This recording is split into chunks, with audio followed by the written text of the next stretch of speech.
ब्राह्मणों का सबसे बड़ा झूठ गणेश है। इसीलिए सबसे पहले गणेश पर जो आता है वह जानता है कि जिसने गणेश को सच मान लिया वह दिमाग रहित है, वह सब कुछ मान लेगा। गणेश के जन्म की मनोरंजन कहानी जिसे सुनकर आप अपनी हंसी नहीं रोक पाओगे।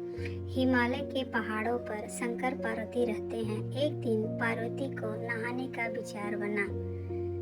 क्योंकि गुफाओं में रहते थे, कोई बाथरूम नहीं, इसीलिए चौकीदार की जरूरत थी। तो पार्वती जी ने अपने शरीर से मैल उतारा और एक बच्चा बना दिया।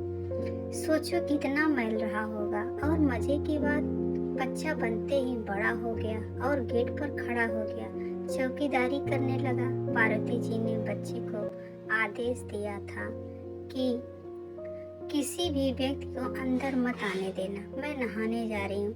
थोड़ी देर में शंकर जी गांजा भांग आदि पीकर नशे में, नंगे तो थे ही और नशे में धुत थे, आ गए गेट पर। बच्चे को देखकर हटने को कहा। सोचो, जिन्हें भक्त त्रिनेत्र और त्रिलोकीनाथ कहते हैं, अपने बच्चे को ही नहीं पहचान पाए और अंदर जाने के लिए आगे बढ़े। बच्चे ने चिताया, खबरदार आगे नहीं बढ़ना, मेरी माँ नहा रही है। त्रिलोकीनाथ नहीं जान पाए कि मेरा बच्चा कब पैदा हो गया। पार्वती ने नहीं बताया और पैदा होते ही चौकीदार बन गया। शंकर जी नशे में धुत थे, बच्चे के ऊपर गुस्सा आया। फिर क्या था, बहस हुआ। शंकर जी ने त्रिशूल से बच्चे का सिर काट दिया। ऐसा ब्राह्मण लोग सुनाते हैं। सोचो, त्रिशूल से सिर कट सकता है। इतने देर में बाहर से बच्चे के चिल्लाने की आवाज़ सुनकर पार्वती जी बाहर आ जाती हैं। देखती हैं कि उनके बच्चे का सिर कट गया और शंकर जी गुस्से में खड़े हैं। पार्वती जी शंकर पर गुस्सा होती है, आपने मेरे बच्चे को मार दिया, इसको जिंदा करो। शंकर जी समझ नहीं पाए क्या करो, नशे में धुत थे, पास ही बच्चे का सिर पड़ा था, नजर नहीं आया। सिर ढूंढने निकल पड़े। आगे चलने पर देखा हाथी का बच्चा सो रहा था।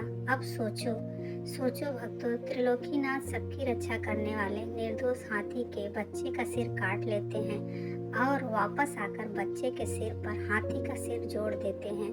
और यहाँ भी तर्क मत करना कि बच्चे का गर्दन पर हाथी का सिर कैसे फिट हो गया।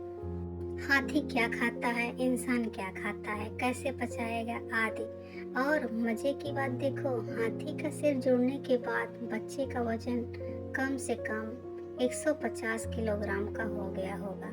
150 किलोग्राम के व्यक्ति जिसका सिर हाथी का और धड़ इंसान का, उसे आप क्या कहेंगे? सोचो, इंसान या पशु, चलो इंसान कह देते हैं। ऐसे 150 किलोग्राम का वजन का सवारी 50 ग्राम का चूहा बता दिया गया। 50 ग्राम का चूहा कैसे ढोएगा? यह चूहे की चटनी बनेगी।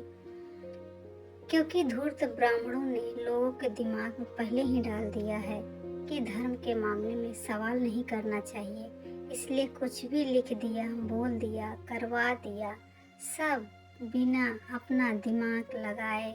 इंसानों में जातियाँ ढूंढते हैं और पत्थरों में भगवान। बिना तर्क किए सब कुछ मान लो। और मूर्ख लोग ऐसे ही पत्थर, गाय, गोबर, कुत्ता, कुतिया, चूहा, बिल्ली, सांप आदि बहुत कुछ पूज रहे हैं। दूध पत्थरों पे फेंक रहे हैं और मूत्र पी रहे हैं, गोबर खा रहे हैं। जागो मूल निवासी, धन्यवाद।